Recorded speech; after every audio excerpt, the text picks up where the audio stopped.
여러분 드루킹 사건, 이 선거 댓글 조작 사건 아시죠? 드루킹, 무서운 드루킹 사건. 이 드루킹이 사실은 원조가 북한이라는 겁니다. 그런 사실을 정찰 총국 출신이 대자 대령 출신이라면요, 북한 정찰 총국 대자 출신이라면요, 핵심입니다. 핵심. 실제로 정찰 총국을 움직이는 사람들은 대자 출신들이 합니다. 대자들이 합니다. 모든 국가에서도 이 정보라든가 보안 뭐 이런 등들 보면은, 과거에 보면은 뭐 지금도 마찬가지지만 거기서 잔뼈가 굵은 대령 출신들이 원래 핵심입니다. 근데 이 정찰 총국 출신의 핵심이 이런 얘기를 한 겁니다. 드루킹 원자는 북한이고 댓글 조작으로 남한에 이런 사실을 밝혀서 대한민국을 진동시킬 가능성이 있습니다. 그러니까 북한 정찰총국 출신 김국성 씨가 2002년부터 사이버 공격화했다라는 사실을 밝혔습니다. 북한 정찰총국 대령 출신 망명자 김국성 씨가 북한은 남한에 선거 같은 주요 이슈가 있으면 사이버 부대를 동원해서 댓글 조작 및 여론 조작을 해왔다고 아주 청천의 병력 같은 소리를 밝혔습니다. 김국성 씨가 어저께 인터뷰를 통해 가지고 드루킹의 원조는 바로 북한이다 라는 것을 밝혔습니다. 김 씨는 과거에 친투간첩과 지하당 시민단체를 통해 가지고 남한의 선거에 영향을 주긴 했지만은 인터넷 시대가 된 이후에는 사이버 공작이 주가 되고, 특히 2002년 효순 미성양 사건, 이명박 정부의 광우병 사태 등을 계기로 여론 공작을 본격화했다 이렇게 밝혔습니다. 여기에까지 다 북한이 이미 10년 전에 다 침투했다는 것 얼마나 놀랍습니까? 북한 정보기관에서 30여 년간 근무한 김씨, 아주 핵심이죠. 정찰총국 재직 시절인 2014년 탈북해가지고, 그래서 그때 뭐 고위층, 북한의 최고위층이 탈북했다라는 게 언론에 굉장히 많이 났습니다. 바로 이 사람이었다는 것이 이제 드러난 거죠. 2014년 탈북해서 국내에 정착한 뒤에 국정원 산하기관에서 일하다가 2019년 퇴직을 했습니다. 김 씨는 여론공작 사이버 부대는 총국 산하에 있다는 겁니다. 이들은 여러 경로를 통해 남한 국회의원들과 주요 기관장들은 물론 수십만 명의 주민번호와 연락처, 이메일 등을 파악하고 있다는 겁니다. 이런 정보를 이용해서 한국의 각종 인터넷 커뮤니티에 가입해가지고 사이버 공작을 그대로 진행해왔다는 겁니다. 지금도 하고 있다는 거죠. 김 씨는 2012년 대선 때는 직접 당시 박근혜, 문재인, 안철수 대선 후보에 대한 분석 보고서를 작성했다고 이렇게 말을 했습니다. 이 조선일보가 밝힌 바에 의하면은 이 김 씨, 김국성 씨가 내가 작성한 보고서가 김정은에게 직보돼서 높은 평가 받았다 이렇게 얘기하면서 이걸 토대로 정찰총국 사이버 부대가 박근혜, 안철수 후보를 비방하는 댓글 공작을 사실은 진행했다. 어마무시한 얘기를 지금 하고 있습니다. 선거에 바로 개입한 거죠. 예.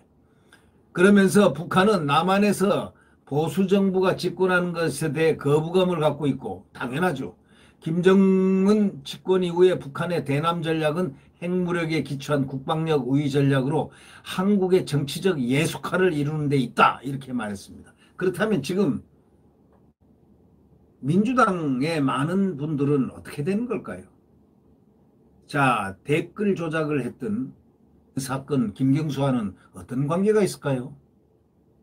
드루킹 하면 김경수 아닙니까? 그 어떤 관계가 있을까요? 관계는 없을지 몰라도 혹시 아는 건 아니겠죠? 모르고 그랬겠죠. 김 씨는 또 북한 사이버 공작과 함께 소형 잠수함 통해서 공작원 파견도 꾸준히 한다는 겁니다. 정찰 총국이 각종 특수 소형 잠수함을 보유하고 있고, 공작원들은 이런 잠수함하고 개인용 추진 잠수기를 타고 해안을 수시로 드나들고 있다는 겁니다. 2010년 천안함 폭침 때도 정찰 총국 산하 927 연락소에서 특수 제작한 소형 잠수함을 이용했다고 실토가 된 겁니다. 후계자에 내정된 김정은이가 김정일에게 충성의 선물로 드리는 차원에서 진행된 대남 공작이 바로 천안함이라는 겁니다. 정찰총국에서 했다는 겁니다. 김국성 씨. 이 정찰총국에서 대자, 대령 같으면요, 핵심 중에 핵심입니다. 그러니까 이 말은 100% 신뢰할 수 있는 겁니다. 김 씨는 함경남도 신포시 마양도에서 해군용 잠수함 만들고 평양 대동강에 위치한 927 연락소는 특수잠수함과 특수선박을 제작하고 있다고 말했습니다. 2013년 3월 조선중앙TV가 김정은이가 1501호 부대를 방문해서 무인 신형 전투함정 건조를 독려했다고 보도했는데 이곳이 바로 927 연락소라고 합니다. 북한이 특수소형 잠수함하고 무인 전투함정 등 특수선박을 이란이라든가 중동의 반미 국가들에게 판매를 하고 있는데 판매하는 회사가 청송무역회사라는 위장무역회사를 통해서 거래한다고 봅니다. 또 천안함 이전에는 김정은이 정찰 총국에 내린 1호 지시는 황장엽 전 노동당 비서를 살해하라는 바로 그것이었고 황 전 비서가 자연사하지 않았다면 아마 암살당했을 것이다 라고 얘기했습니다. 김 씨는 북한 공작원들이 남한의 중요한 기관들은 물론이고 종교계, 시민단체 여러 곳에서 활약하고 있다고 밝혔습니다. 야, 북한 공작원들이 남한의 중요한 기관들은 물론이고 종교계, 시민단체 여러 곳에서 활약하고 있다는 겁니다. 북한 공작원들이 종교계에 가장 발붙이기가 쉽습니다. 정계, 법조계, 언론계에도 문어발처럼 뻗어 있다는 겁니다. 하기야 황장엽 선생이 그때 그 당시에 몇 분들이 이렇게 들은 적이 있었는데요. 그 당시에 4만 명 정도가 고정간첩이 있다고 했으니 지금 얼마나 많겠습니까? 상상을 아마 초월할 겁니다. 김 씨는 또 북한 돕기 명분으로 북한에 드나드는 사람들 가운데는 일부는 충생맹세하고 노동당에 입당한 경우도 있다.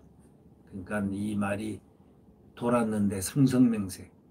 자, 이 대한민국의 충생맹세한 정치인들이 누굴까요? 한번 찾아내보는 작업을 해볼 필요가 있지 않겠습니까? 언젠가 나타나겠죠. 북한 공작기관은 미인계 등으로 이들을 매수한다고 얘기를 했습니다. 북한에 와서 핵은 통일 이후 민족의 힘이기 때문에 제발 비핵화하지 말라고 말한 인사도 있다는 것입니다. 그런 비핵화하지 말라고 말한 인사가 이 남쪽에도 있다는 겁니다.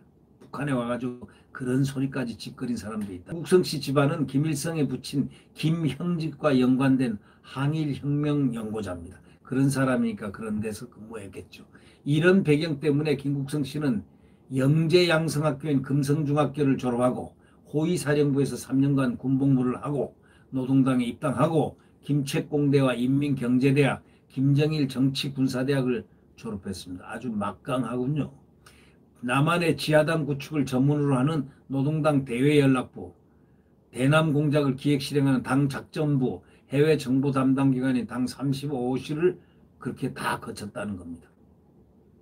2009년 북한이 당 대외연락부 작전부 35호실 군정찰국을 통합해서 정찰총국을 만든 후에 2013년 망명 때까지 정찰총국에서 5국에서 대령으로 근무했다는 겁니다.